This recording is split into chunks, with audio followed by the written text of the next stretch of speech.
صل وسلم دائما أبدا على حبيبك خير الخلق كلهم هو الحبيب الذي ترجى شفاعته لكل هول من الأهوال مقتحم يا ربي بالمصطفى بلغ مقاصدنا واغفر لنا ما مضى يا واسع الكرم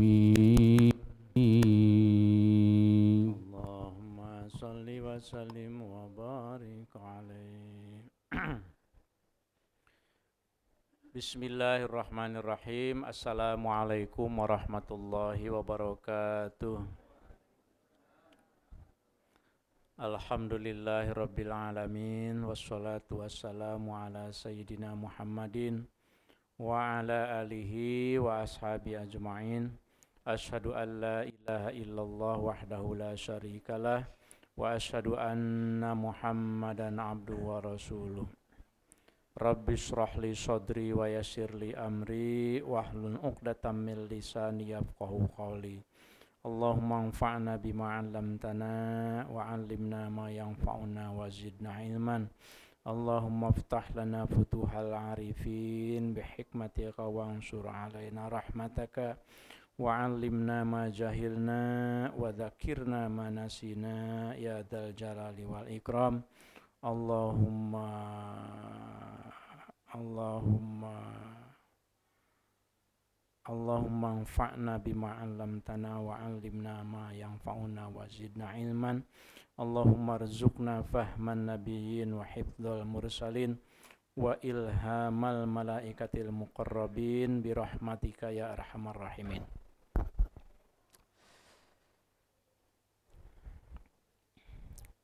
Mari kita bacakan suratul Fatihah untuk pengarang kitab ini Hadratus Syekh Kiai Hasyim Asy'ari atau Mbah Hasyim Asy'ari, dan muhakkik atau editor dari kitab ini juga cucu beliau Kiai Muhammad Isom Hadik.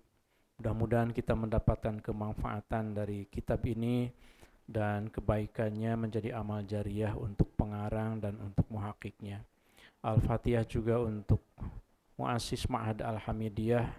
Mudah-mudahan dengan wasilah pesantrennya ini terus disampaikan kebaikan amal jariyah untuk almarhum al-maghfurlah Kiai Haji Ahmad Syaikhu, ibunya Isolhah, wa usulihima wa furu'ihima wa dzurriyyatihima syai'un lana wa lahum. Al-Fatihah.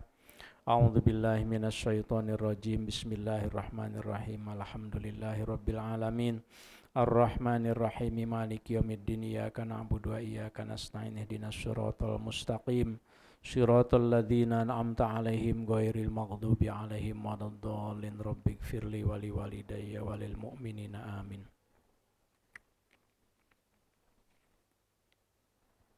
Halaman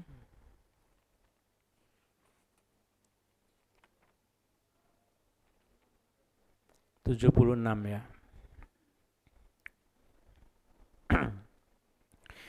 Bismillahirrahmanirrahim.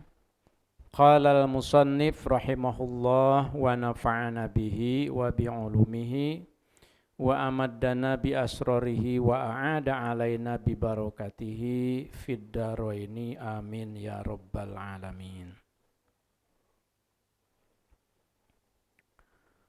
Wa yajlisu ya, betul ya. Ya. Ini masih bab yang ke-6 tentang fi adabil alim, tentang etika seorang alim fi durusihi dalam pelajaran-pelajarannya. Wa yajlisu dan hendaknya duduk siapa al-alim. Kemarin itu kalau datang berangkat dari rumah baca doa, kemudian nyampe ke kelas atau nyampe ke masjid, ada adab-adabnya, ini masih sambungannya. Begitu nyampe ke tempat taklim, baik ke kelas maupun ke majlis taklim, ke masjid. Wa yajlisu dan duduk siapa al-alim, barizan, kelawan nampak gitu. Kalayan nampak, nampak ya bahasa Indonesia ya. Barizan dengan nampak li jami'il hadirina, kepada semua orang-orang yang hadir. Ya. Jadi guru jangan di pojok, guru jangan di belakang. Ya mohon maaf, makanya maksudnya saya yang sekarang pengajar ya, di depan begitu. Supaya barizan lil hadirin, nampak, kelihatan setidaknya di hadapan para hadirin. Di depan murid-murid kita berarti gitu ya. Wal yuwafir dan hendaknya menghormati siapa al-alim, afadilahum, kepada orang-orang terhormat dari al-hadirin. Afadil itu orang-orang yang dimuliakan, biasanya kan yang terhormat, yang mulia. Nah, jadi etikanya itu pertama jangan ada pembatas gitu. Maksudnya jangan sampai ada yang kita tidak bisa akses ke murid kita gitu ya. Harus kelihatan.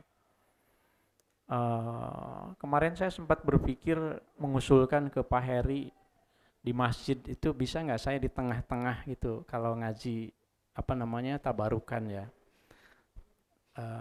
Waktu itu terpikir alasannya santri itu kadang-kadang yang belakang itu kurang fokus gitu. Jadi saya ingin berada di tengah-tengah santri. Saya di situ aja deh gitu. Tetapi problemnya kemudian saya mikir itu berarti saya membelakangi salah satu lah gitu ya. Kalau saya menghadap ke sini, putri di belakang saya nggak enak gitu. Kalau saya menghadap ke sana, yang sini di belakang. Itu nanti bahan ini diskusi bareng-bareng di Yayasan Al-Hamidiyah ya. Bisa tidak dibuat centering gitu. Jadi kalau di sini itu ini kan kosong santri di belakang, kadang-kadang ada yang tidak fokus gitu. Kalau di tengah barangkali bisa lebih menyapanya karena harus ada interaksi gitu. Guru dengan murid itu ada interaksi gitu. Gitu. Intinya nampak tuh, memang harus diatur sedemikian rupa supaya tidak tersembunyi. Wal yuwafir dan hendaklah menghormati siapa al-alim afadilahum, kepada yang terhormat dari itu al-hadirin. Dalam hal apa terhormatnya? Bil ilmi, dengan ilmunya.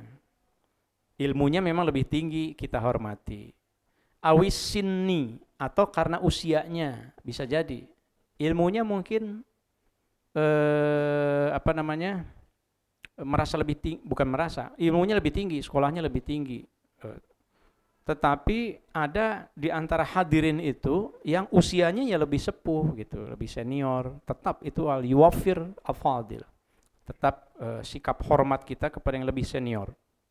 Ya, walaupun ilmunya kita mah sudah S2, S3, ada jemaah kita masih S1 atau tidak sekolah, tapi asinnya binisbah lisin itu lebih utama. Asin itu usia. Awis solahi, atau karena kemaslahatan, ya secara kemaslahatan memang ia pantas untuk dimuliakan gitu. Awis syarafi, atau kemuliaan, mungkin karena nasabnya, mungkin karena masih kecil sih, tetapi ini cucu dari kiai kita. Nah biasanya kalau di pesantren ya, di pesantren salaf biasanya Saya nggak tahu kalau di pesantren modern. Kalau di pesantren salaf itu yang namanya ta'zimul ilmi itu ta'zimul alim, ta'zimul auladihi, auladihim begitu. Jadi anak-anaknya pun dalam ta'limul muta'alim itu begitu. Ketika ada anak kiai lewat itu, kalau di pesantren saya dulu, nah itu sejenak ya setidaknya hormat lah gitu, enggak, bukan di sweet ya, sweet gitu. Kadang-kadang sih santri kadang-kadang nakal juga gitu. Kalau di saya itu kan tradisional ya dulu pesantrennya itu ya, dipisah banget kan. Nah terus kalau ada santri putri yang lewat itu ke area putra itu AWW gitu. AWW itu perempuan kan, AWW gitu. Gitu. Tapi bukan satu kejahatan dan bukan satu kenakalan yang saya pahami, karena saya pernah mengalami itu. Itu bukan satu apa ya, santri nakal, enggak juga gitu. Iseng-iseng ya. Cuma sekarang kita pesankan kan isengnya jangan berlebihan gitu. AWW. Nah, dilalahnya anak kiai lewat juga gitu. Mungkin nggak tahu itu anak kiai, begitu dilihat, Teh Enung ya, putrinya Kiai Ilyas Ruhyat. Gitu. Akhirnya nggak jadi, malu gitu. Gitulah ceritanya ya. Asyarab itu kemuliaan, jadi bisa nasab, bisa jadi mungkin karena kaitan keluarga dan lain-lain.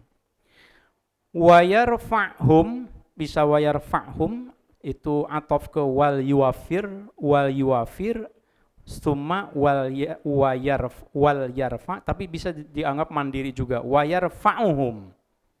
Kalau wayarfa'uhum berarti tidak atof ke wal yuwafir, sama dengan wayajlisu ya, atofnya ke wayajlisu. Wayarfa'uhum, dan meninggikan siapa al-alim hum kepada al-hadirin ala hasabi taqdimihim, sesuai dengan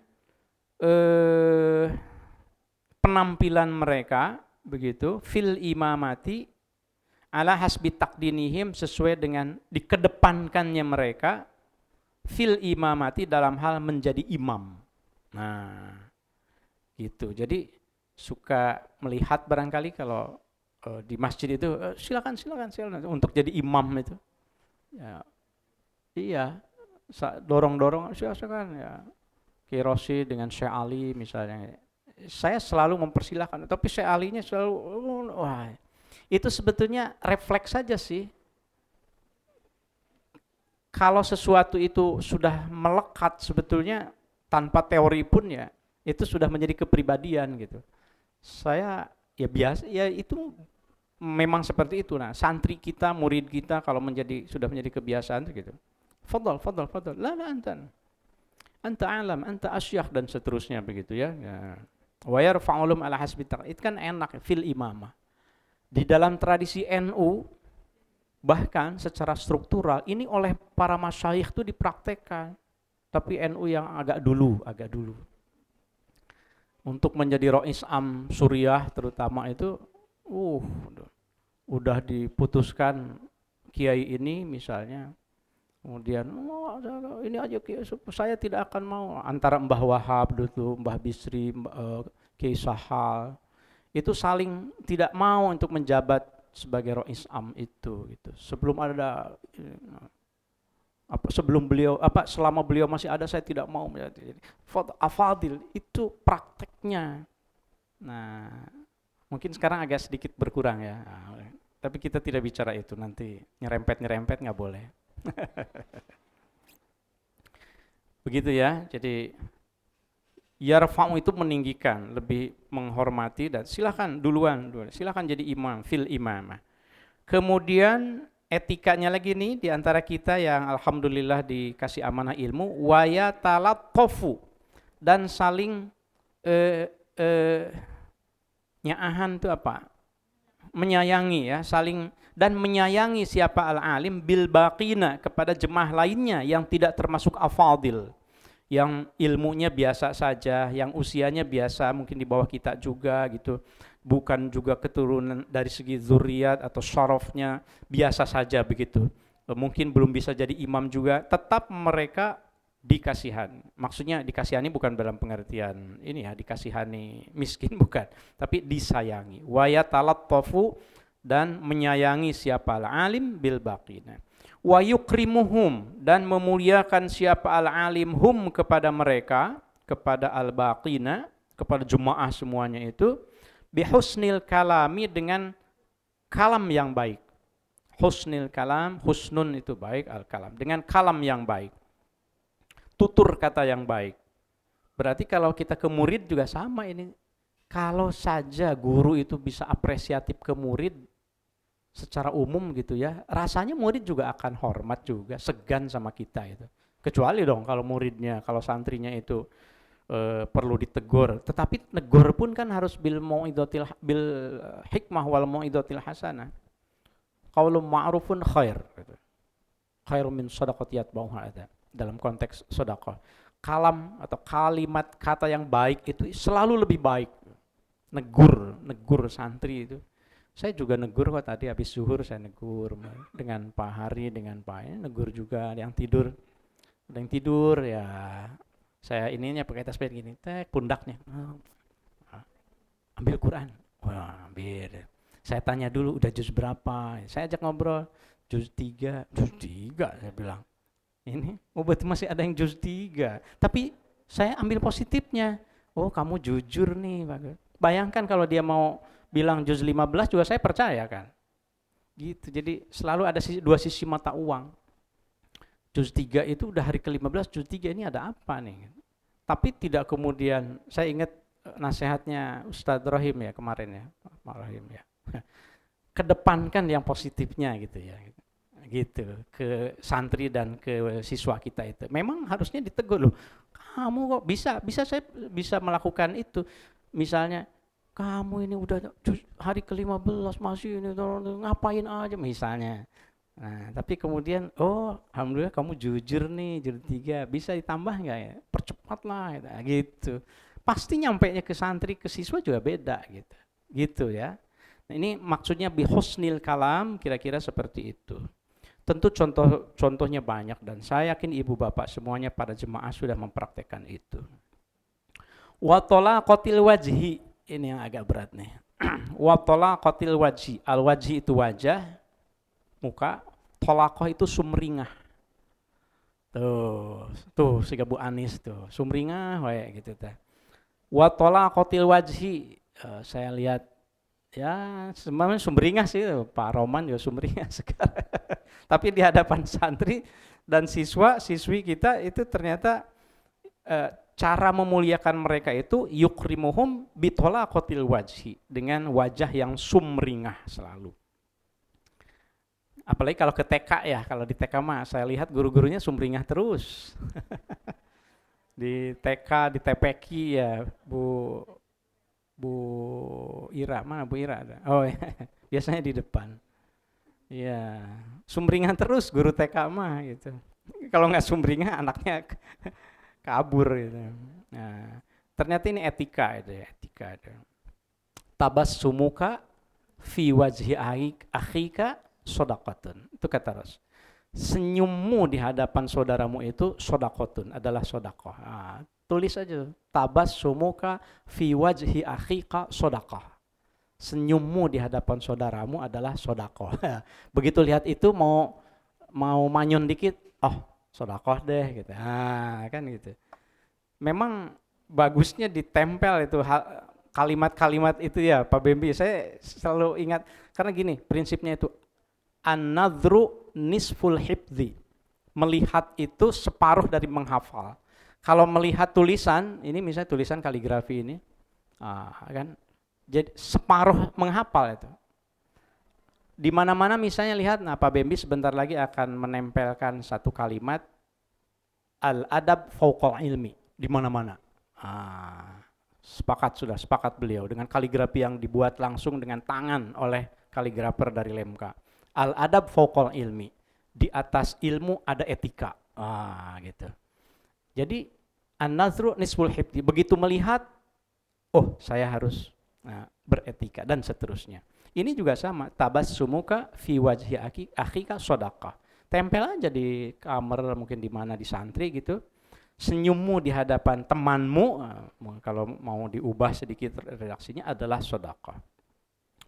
Itu bagian dari memuliakan. Apalagi wa husni, ya, bihusni, ya, bihusnil kalami wa talaqatil waji wa husni mazidil ihtirami, dan dengan memperbaiki ekstra penghormatan.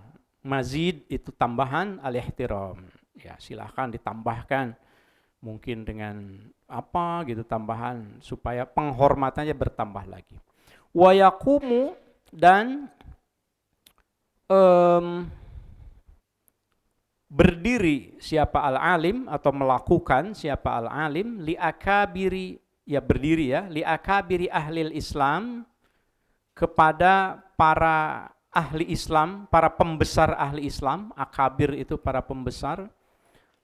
Wa yaqumu, dan berdiri siapa al-alim li akabiri ahlil Islami, kepada para pembesar ahli Islam, maksudnya para ahli ilmu, ala sabil ikrami, dengan niat memuliakan.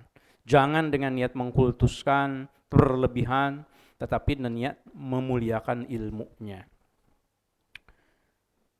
Bismillahirrahmanirrahim. Wa yaltafitu, kemudian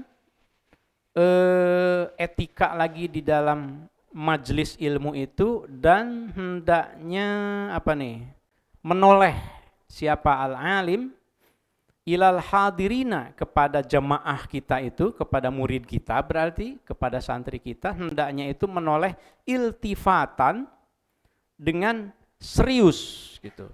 Ini masdar taukid ya, yaltafitu iltifatan, menoleh iltifatan dengan sangat serius, qasdan, dengan tujuan, bihasbil hajati, sesuai hajatnya. Jadi kalau mau memperhatikan, ada murid yang bertanya misalnya begitu, itu kita atau kita memang mau berkomunikasi dengan satu murid, satu santri tertentu, maka perhatian kita itu harus fokus ke dia. Nah, bagi para ustadz sih saya sarankan, ustadz dan ustadzah ya, salim ya, sederhananya salim sebetulnya. Salim itu jangan sambil begini, santrinya salim tapi sambil ngobrol.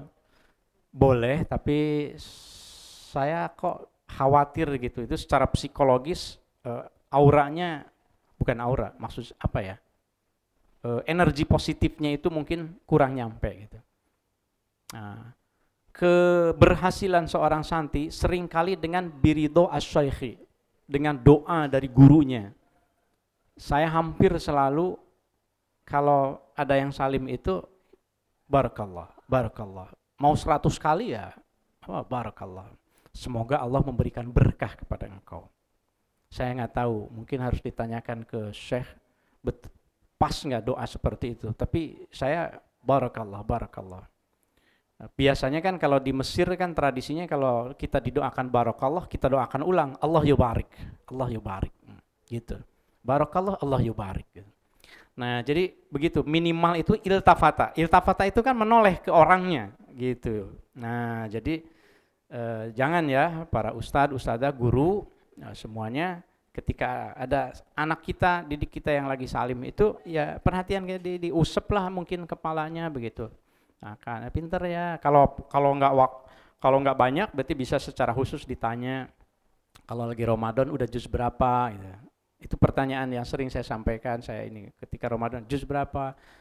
Saya sudah juz 20 sekian. Ini baru hari berapa? Memang saya niat mau 2 kali khatam. Tuh, wah, saya bilang nih santri ada juga gitu yang hebat gitu ya. Kan senang kita kan. Bihasbil hajah. Kemudian bagaimana kalau ada yang bertanya? Wa yahussu, dan mengkhususkan siapa al-alim, man, kepada orang, menolehnya itu mengkhususkan kepada orang, berikan perhatian lebih begitu, yukallimuhu, yang berbicara siapa al-alim kepada itu man, au yas'aluhu, atau bertanya wa yahussu man yukallimuhu, yukallimu berbicara siapa man barangkali ya ke al-alim, au yas'aluhu, atau bertanya siapa man hu kepada al-alim, Dengan cara apa? Bimazidil tifatin, dengan menoleh yang lebih lagi ilaihi kepadanya, kepada itu man. Nah, kalau bertanya gitu, siapa yang bertanya, wah kita perhatikan gitu, gimana, gitu kan. Itu pasti ada nilai. Ternyata ini bagian dari etika rupanya ya. Saya yakin buat yang ahli psikologi ya, Bu Ati, ada Bu Mera, ada siapa lagi mungkin, pasti ada penjelasannya secara psikologis itu kenapa kalau interaksi itu penting. Bahkan mata. Saya pernah ditegur sama Pak Menteri, Pak Lukman waktu itu. Saya sebagai juru bicara waktu itu kan, juru bicara kementerian waktu haji segala itu, sering ditanya wartawan. Suatu ketika spontan, jadi wartawan berkumpul live gitu, lagi panas di Saudi. Saya kan pakai kacamata kan. Nah, ditanya tentang haji, lalu saya menjelaskan. Rupanya Pak Menteri ngelihat dari atas gitu. Wah, udah. Begitu selesai, nah, gini. Jadi kalau face to face dengan orang itu jangan pakai kacamata hitam katanya. Wah, kenapa gitu? Ini panas Pak Menteri, nggak boleh gitu. Sepanas apapun, mata dengan mata itu kalau komunikasi itu ada maknanya. Wah, tahu nggak saya tidak pernah pakai kacamata hitam katanya. Sampai sekarang rupanya. Nah itu saya pegang betul jadinya. Jadi sekarang ya pakai kacamata hitam kalau lagi nyetir aja. Kalau lagi berbicara sama orang kita buka. Coba aja rasakan, enak tidak kalau kita berbicara sama orang, orangnya pakai kacamata hitam. Nggak enak. Gitu. Kecuali kalau yang seperti di sinetronnya santri kita ya, yang para pencari Tuhan. Kan ada tokoh yang pakai kacamata hitam, begitu dibuka matanya. Siapa itu namanya? Ada yang nonton ya? Santri kita loh, kelas 9, Asam, itu tokoh bedil. Waduh, saya apresiasi waktu itu saya panggil, saya ini. Ternyata syutingnya belum selesai, mungkin nanti masih izin katanya. Nggak apa-apa. Pesantren Alhamidiyah harus memfasilitasi minat dan bakat santri ya. Justru di situ kita mengisi ya, dengan sesuatu yang baik gitu ya. Itu maksudnya bimazidil tifatin itu dengan perhatian tambahan, termasuk membuka kacamata ya. Wa iqbalin dan menghadap alaihi kepadanya. Jangan sampai kita miring maksudnya menghadap ke yang lain ketika berbicara dengan murid kita, dengan santri kita, dengan orang lain. Ini masih kecil murid kitanya, hadirinya wa inkana, meskipun ada siapa man sogiron itu kecil, meskipun kecil. Awadian atau wadi itu rendah gitu, rendahan, meskipun rendahan itu dalam pengertian mungkin posisi strukturalnya kali ya. Mau kepala divisi dengan mungkin staff gitu. Jangan mentang-mentang kepala divisi atau direktur terus ke staf terus berbicara ya, seperlunya aja. Ada apa sih? Kesini ngadepnya kan. Ada apa sih? Itu nggak ngenakin manusia, sama manusia juga gitu. Jadi gimana? Gini kan enak kan gitu ya. Kalau seandainya kita bisa lebih perhatian. Gitu. Itu maksudnya wa iqbalin, menghadap alaihi kepadanya. Wa in kana saghiran aw wadi'an. Memangnya kenapa sih kalau seandainya kita meninggalkan etika yang tadi itu, perhatian, atensi lebih juga, fa inna tarkadzalika, karena sesungguhnya meninggalkan etika ini, kata Hadratus Syekh, itu min af'alil mutakabbirina, termasuk perilaku atau kebiasaan orang-orang yang sombong. Min af'alil mutakabbirina, termasuk orang-orang yang takabur. Berarti kalau ada yang takabur begitu gimana cara menghadapinya? Kata Rasul, at-takabur bit-takabur sodaqah. Kalau ada yang takabur, lawan lagi dengan takabur. Kalau ada yang begitu, ya udah kitanya naikin, gimana caranya gitu. Pakai kacamata, kita ini lagi. Misalnya. Tentu saja sesuai konteks ya. At-takabur bit-takabur sodaqah. Kalau ada yang ini ngeyel, ini nggak bisa, ini udah dengan cara yang lembut segala, takabur terus, dia sombong terus, naik kita. Naikin, kasih tahu siapa paroman itu misalnya. Wah, itu kan alumni Mesir. Oh, dikiranya nggak bisa bahasa Arab apa? Wah, misalnya gitu kan. Padahal sebelumnya enggak sebetulnya. Cuma ini ada yang diperlukan. Nah, itu bisa jadi begitu. Takabur, bitakabur, sedekah. Bismillahirrahmanirrahim. Wa yuqaddimu. Berikutnya itu dan mendahulukan siapa al-alim, guru nih sebaiknya mendahulukan ala syuru'i untuk memulai fit tadrisi di dalam mata pelajarannya itu qira'ata syai'in. Fit tadris dalam mengajarnya ya, maksudnya bukan mata pelajaran.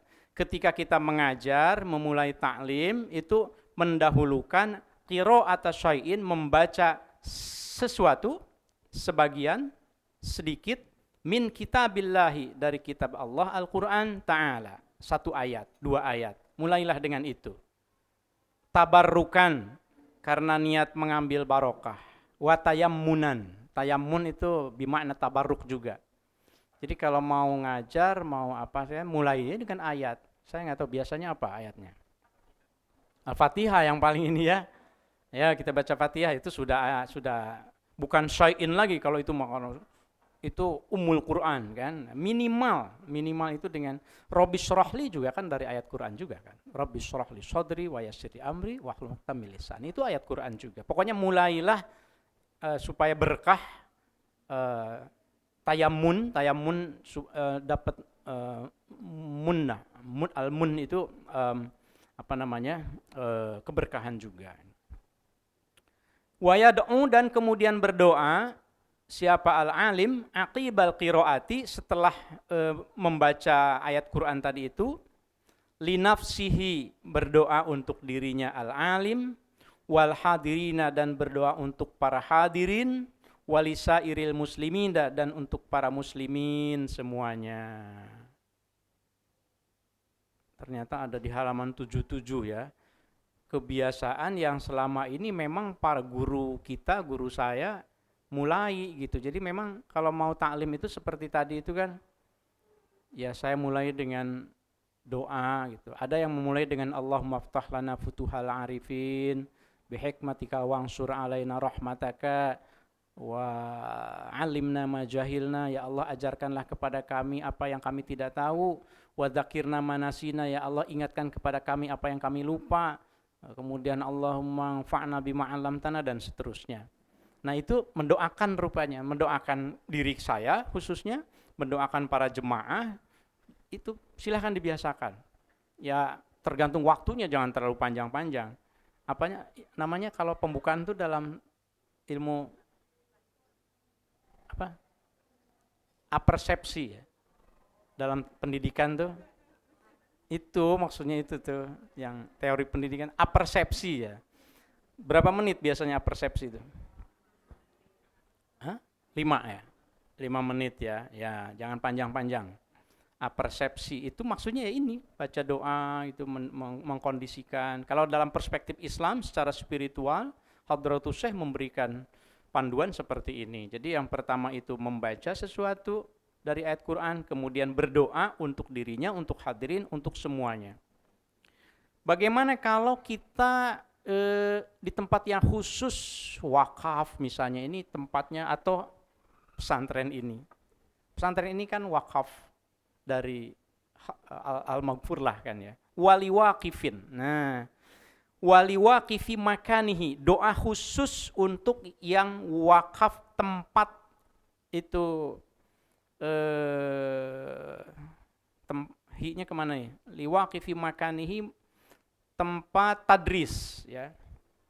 Waliwaqifi makanihi dan doakan khusus buat wakif. Wakif itu orang yang wakaf, mewakafkan tempatnya. Makanya orang-orang yang alhamdulillah rezekinya ada, lalu punya tempat, kalau wasiat itu saya ingin dimakamkan di tempat yang banyak baca Quran, yang di tempat yang akan mendoakan saya, kira-kira begitu. Itulah Al-Maghfur lah salah satunya. Beliau kalau mau kan dimakamkan di Taman Makam Pahlawan kan di Kalibata kan, tapi beliau kan berpesan di sini. Jadi iya, mendengar terus gitu kan. Ruh itu kan tidak jauh dari jasadnya, terutama mereka-mereka yang para wafat fisabilillah. Bal ahya, kata Al-Quran itu kan. Jangan kalian anggap bahwa mereka-mereka itu amwat, meninggal. Bal ahya, mereka itu hidup pada dasarnya gitu. Jadi beda kalau ziarah datang langsung ke dekat makam dengan baca Fatihah dari jauh, nyampe juga. Tapi beda ininya, frekuensinya. Karena sesungguhnya lebih mendekati gitu kan. Seperti ziarah Wali Songo barangkali gitu ya. Walaupun jauh tetap saja nyampe. Wali waqifi makanihi, dan berdoa untuk yang wakaf tempatnya tadris. Ingkana, jika ada itu makan, tempatnya itu, fi madrasatin, di satu madrasah, di satu pesantren, mauqufatin, yang hasil wakaf, au nahwiha, atau sebangsanya wakaf, sebangsanya madrasatin mauqufah, jazaan. Tujuannya apa sih? Jazaan, sebagai balasan, lihusni fi'lihi, atas kebaikan perbuatan dari itu wakif, al-maghfurlah misalnya, wa tahsilan, dan sebagai bentuk menghasilkan, liqasdihi, menghasilkan itu mencapai, wa tahsilan, dan untuk mencapai, liqasdihi, maksud dari wakif. Kan wakif orang yang mendirikan pesantren di sini, orang yang mewakafkan satu pesantren, tujuannya kan supaya didoakan. Nah, tahsilan, supaya itu berhasil, liqasdihi, maksudnya wakif, maka doakan. Di Mekah itu ada satu hasil wakaf dari seorang ulama Aceh abad ke-19. Habib Buga namanya. Habib Buga itu abad ke-19 mewakafkan uang yang cukup banyak. Habib Buga itu orang Aceh. Mewakafkan, kemudian diolah, dan sekarang menjadi kusasi, ada yang ingat nggak? Baitul Asi. Baitul Asi di Kusasi. Baitul Asi di Mekah. Jadi wakaf abad 19, bayangkan. Manuskripnya ada gitu. Jadi amanah sampai sekarang. Yang pegang wakafnya itu nazirnya, yang mendapat wakafnya di Mekah, amanah, diolah, dibelikan hotel. Awalnya dekat Masjidil Haram, sekarang agak jauh. Hasil wakafnya itu diberikan, karena amanatnya dalam manuskrip itu disebutkan, hasil wakaf ini harus diberikan kepada semua jemaah Aceh, abadan-abadan, sampai hari kiamat. Jadi sampai sekarang jemaah Aceh itu selain mendapatkan living cost dari negara, dari Kementerian Agama, itu mendapatkan uang tambahan dari Baitul Asy itu, khusus jemaah Aceh. Satu orang itu sekitar 3 juta kalau tidak salah. 3 juta atau lumayan. Itu kita membayangkan betapa pahalanya kepada Habib Buga gitu ya. Abad 19 sudah ratusan tahun gitu. Insya Allah pesantren Al-Hamidiyah juga akan menjadi terus jariahnya, kita doakan pahalanya untuk Al-Maghfurlah, untuk ibunya Solha, untuk keluarga semuanya yang sudah berjasa, sudah mendahului kita, untuk pesantren kita, untuk yayasan Islam Al-Hamidiyah secara keseluruhan. Bismillahirrahmanirrahim. Tsumma yasta'idu, kemudian beristi'ad atau ta'awud siapa al-alim billahi, kepada Allah, minasyaitonir rajim, dari godaan syaitan, ar-rajim, yang terkutuk. Siapa as-syaitan? A'udzubillah berarti kan setelah membaca doa. Wa yusammi, dan menyebut siapa al-alim, Allah Ta'ala, nama Allah Ta'ala. Wa yahmaduhu, dan memuji siapa al-alimhu, kepada Allah. Wa yusolli, dan membaca sholawat siapa al-alim ala nabi, kepada kanjeng Nabi Muhammad sallallahu alaihi wasallam. Wa ala alihi, dan kepada keluarga Nabi, wa sahbihi, dan kepada para sahabat an-Nabi, wa yataraddo, dan yataraddo, dan apa ya? Taraddo apa?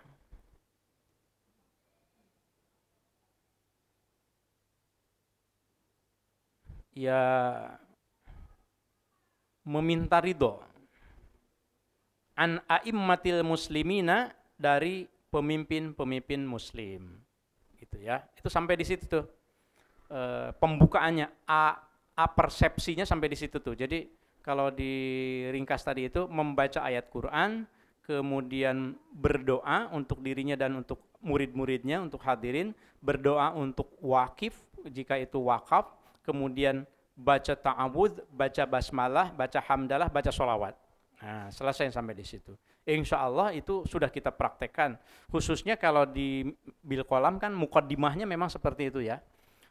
Metode bil kolam pengajaran Al-Quran. Alhamdulillah saya merasa sangat puas sekali dengan santri-santri.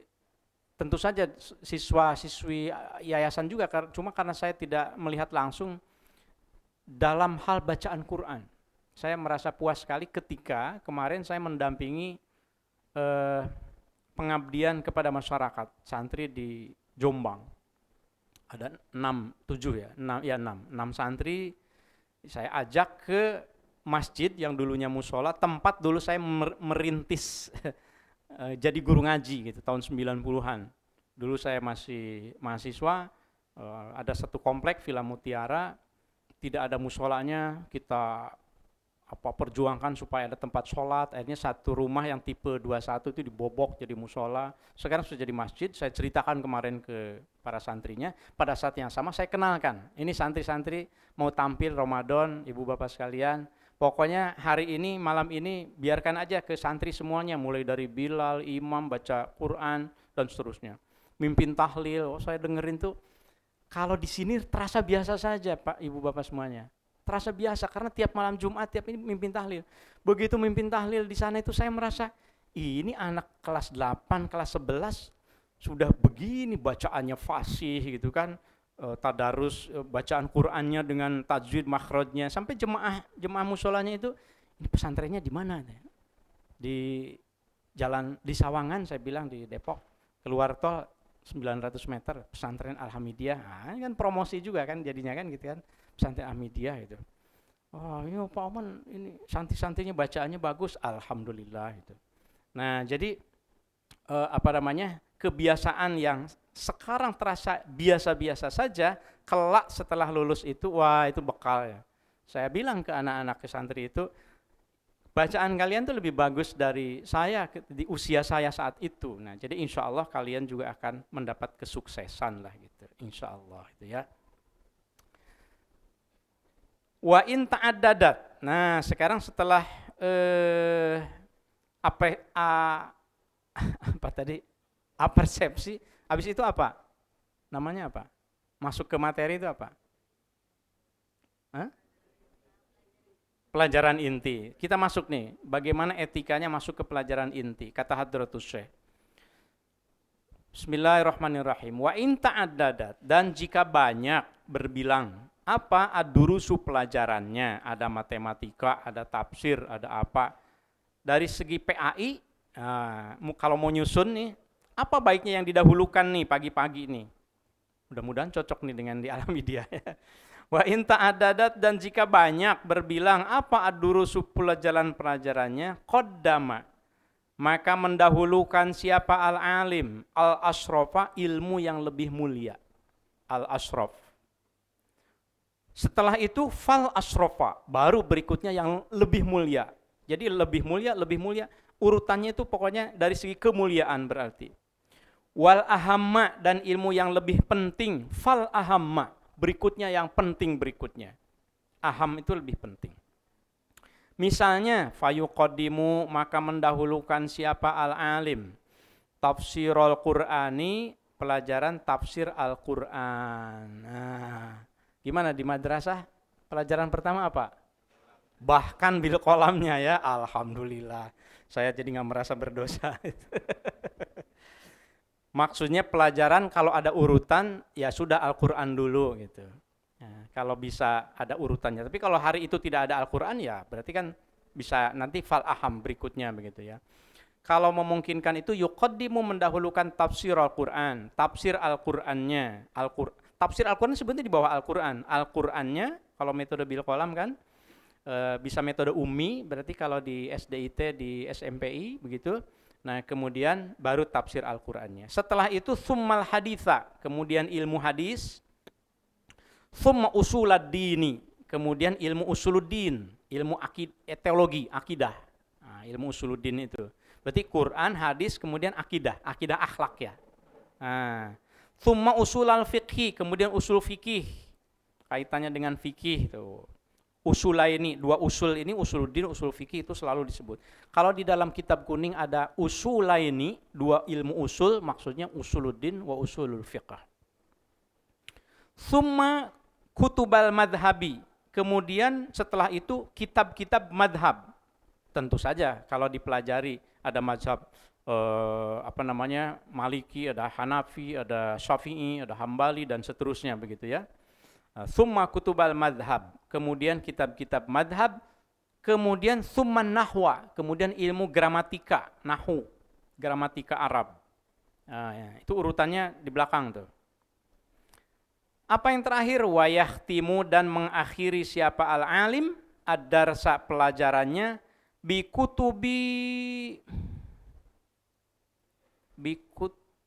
ini mudhaf ilah ya. Bikutubi raqaiqa, berarti dengan kitab-kitab tasawuf. Raqaiq itu kitab-kitab tasawuf, kitab-kitab yang lembut. Nah, baru kitab-kitab tasawuf. Ini pasti juga mempertimbangkan ya ilmu tasawuf itu kalau Quran sudah dikuasai gitu. Yang utama itu Quran dulu, Quran hadis itu terutama.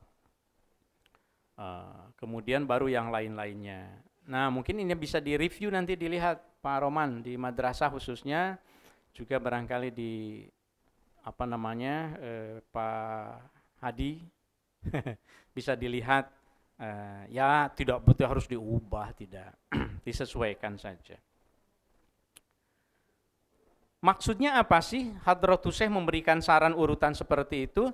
Liufida, supaya memberikan faidah itu ad-dars, pelajaran itu, al-hadirina, kepada seluruh hadirin, tathhirul batin.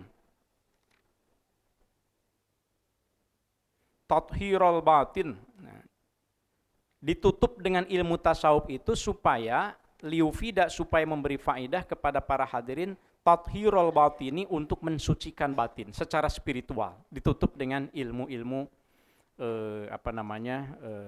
tasawuf begitu ya.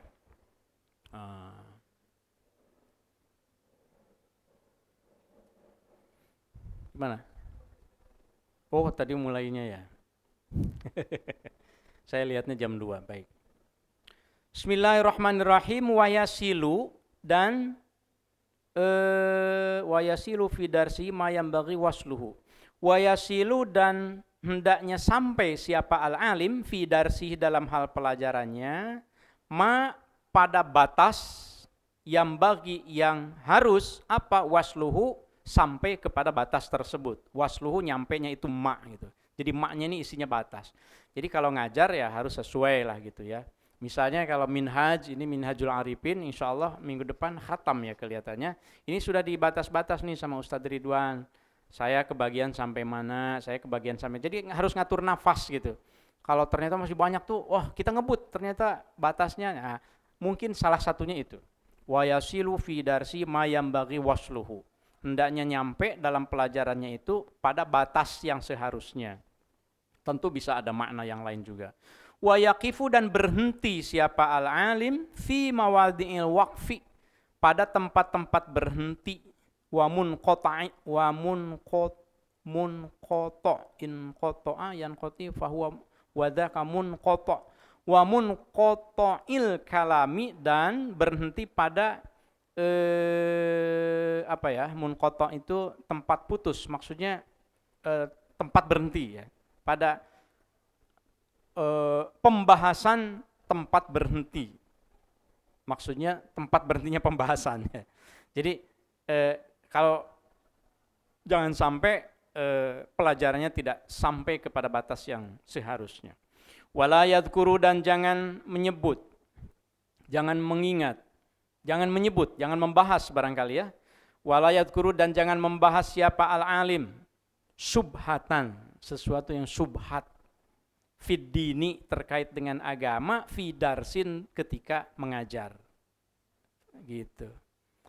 Yang subhat itu antara halal dan haram berarti ya, antara boleh dan tidak boleh, terus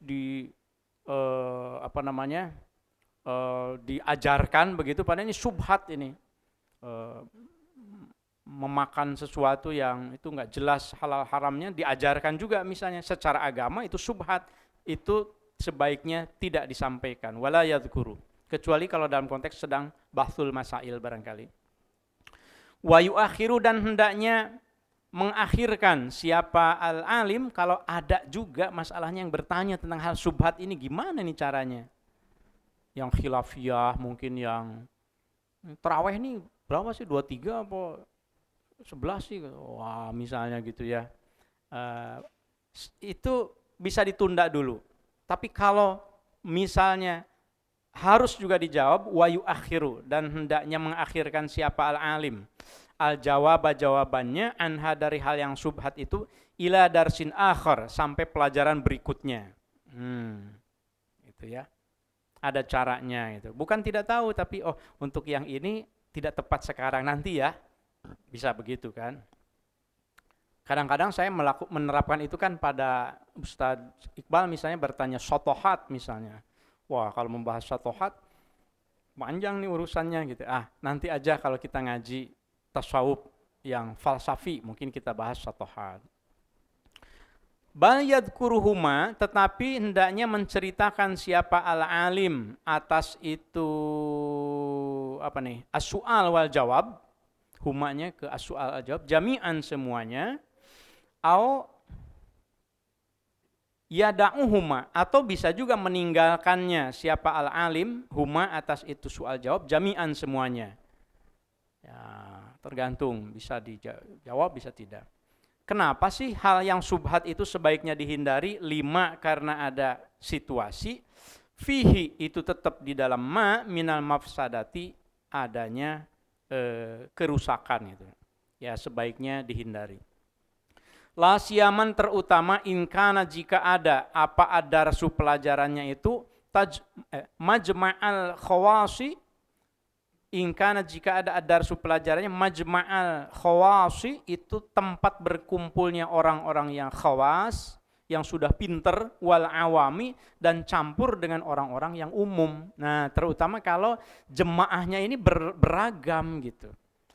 Jemaahnya ini udah ada yang paham tasawufnya Syekh Siti Jenar, ada juga yang belum. Ada yang sudah paham tentang wahdatul wujud, ada yang belum. Ada yang baru belajar wudhu. Nah, kalau begitu lebih baik dihindari, gitu ya. Tanya jawab tentang itu. Kecuali kalau ini khusus, kelas khusus ini ngaji tasawuf, ya itu bisa dibahas secara khusus sesuai dengan ilmunya. Terakhir, wala yutilu, dan nah ini buat guru yang suka bertele-tele. Wala yutilu, dan jangan memanjangkan siapa al-alim adarsa pelajarannya tatwilan, berlebihan, amat sangat panjang, mumillan, yang membosankan. Udah cara ngomongnya nggak enak, kata muridnya tuh gitu, si ibu ini gimana sih gitu, masih aja gitu dibahas gitu misalnya itu, gitu ya. Wala yutilu, ustadz ini gimana sih, udah cara bicaranya datar, tidak ada intonasinya, terus aja hanya baca dari textbook misalnya gitu ya, dipanjang-panjangin lagi. La yutilu, jangan memanjangkan siapa al-alim ad-darsa pelajarannya tatwilan, dengan terlalu panjang, mumillan, yang membosankan.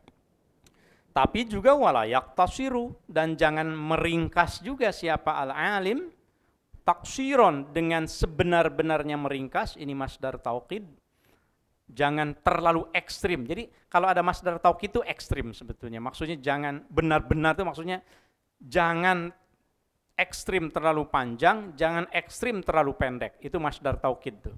Wala yaktasiru taksiron. Kalau meringkas sewajarnya tidak apa-apa, kalau memanjangkan sewajarnya juga tidak apa-apa. Jangan meringkas berlebihan, mukhillan, yang merusak makna. Mukhil itu yang menghilangkan makna. Wa yura'i, dan hendaknya menjaga siapa al-alim fi dzalika, dalam hal itu, dalam hal, jadi batasnya gimana dong? Memanjangkan atau meringkas, memperpendek? Gimana ukurannya? Wa yura'i fi dzalika, indikatornya itu maslahatal hadirin, kemaslahatan siswa kita, kemaslahatan santri kita, kemaslahatan jemaah kita. Fil faidati, dalam hal faidahnya, berfaedah atau tidak? Fit tatwili, dalam memanjangkan itu ada faidahnya tidak? Kalau ada, ya sudah, minta waktu saja. Sebentar ya, ini tanggung nih satu paragraf lagi misalnya. Kalau ada faidahnya, karena harus titik misalnya begitu ya. Nah, bisa jadi begitu.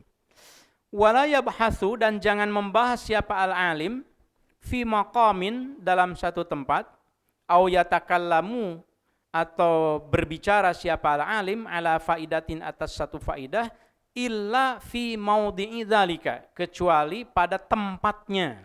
Gitu. Jangan membicarakan sesuatu pelajaran yang bukan pada tempatnya.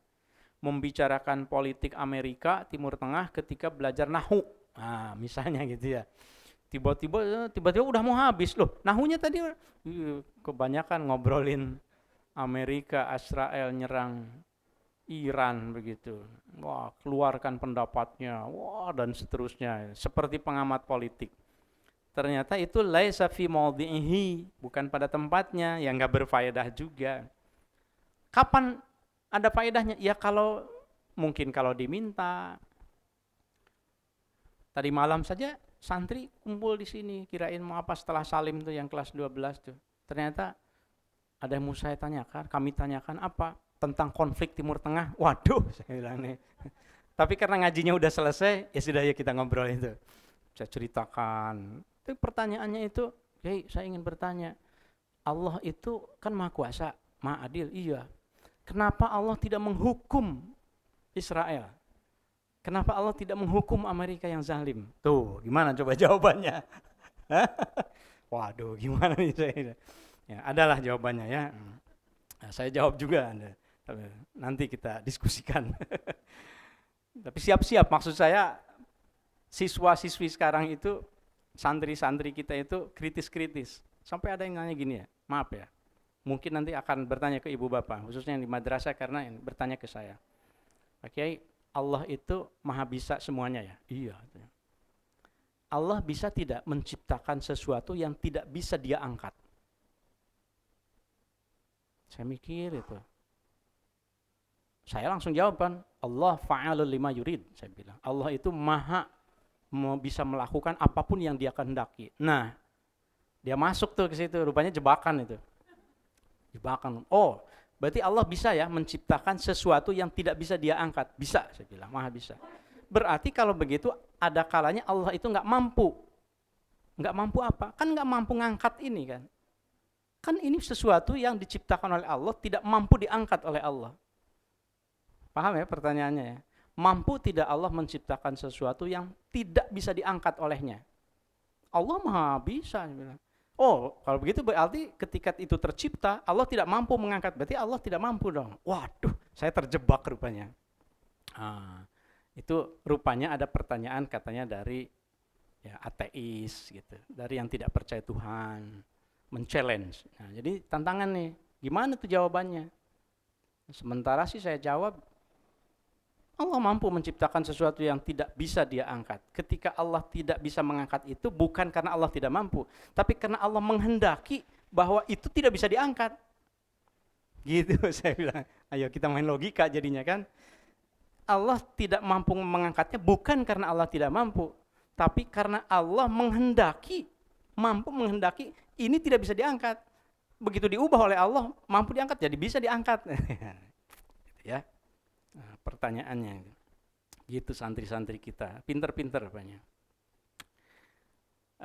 Penutupnya mana tadi?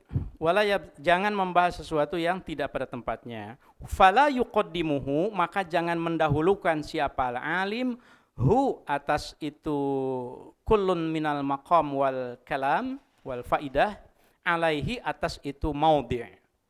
Jangan mendahulukannya. Wala yuakhiruhu, dan juga jangan mengakhirkannya. Jangan mengakhirkan siapa al-alim hu, atas itu kullun min maqam wa faidah, anhu, dari itu maudhi'.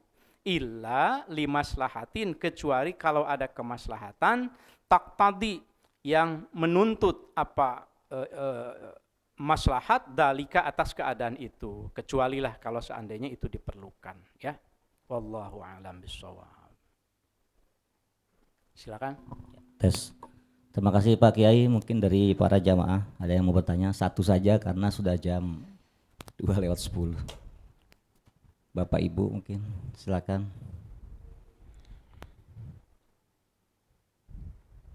Satu aja.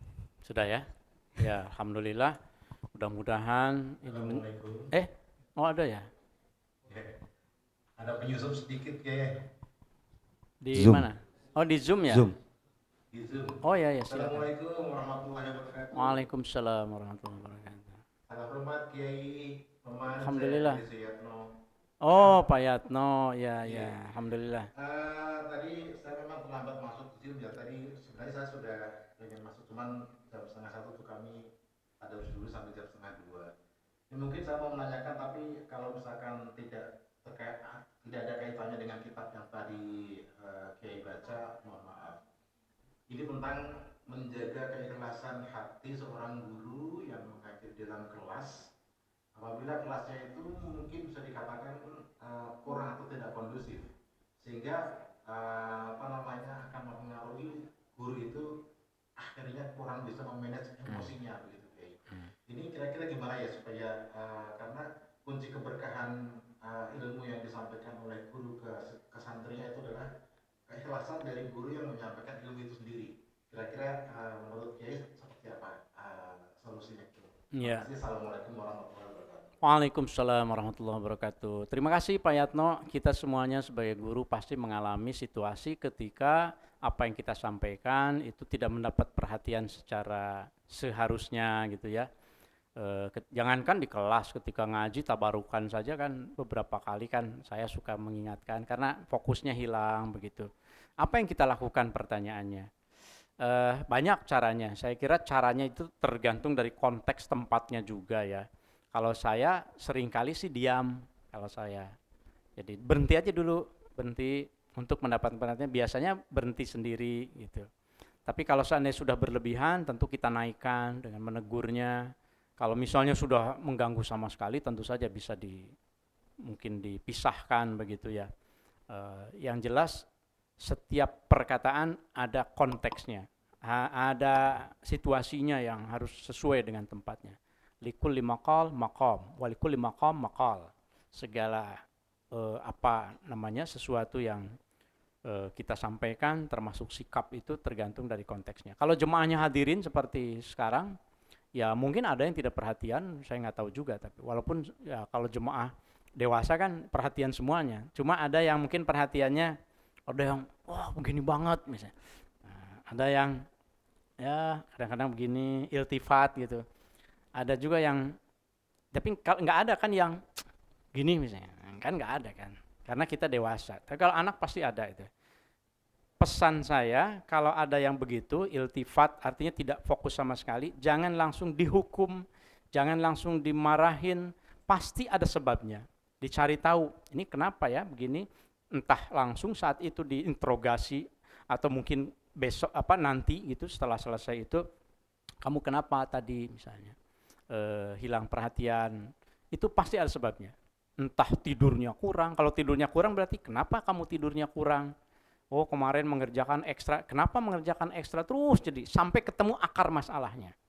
Jadi menemukan akar masalah itu penting juga untuk santri. Saya kira gitu ya Pak Yatno sementara, mudah-mudahan bermanfaat. Terima kasih. Terima kasih Kiai. Shadaqallahul adzim.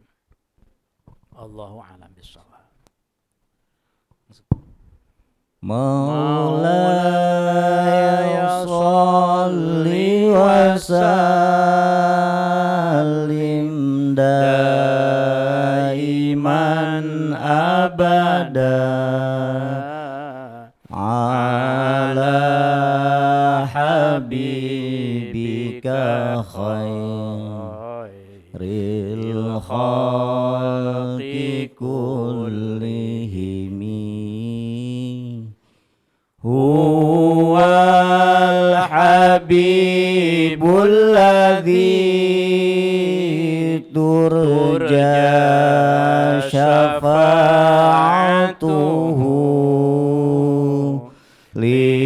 لكل هول من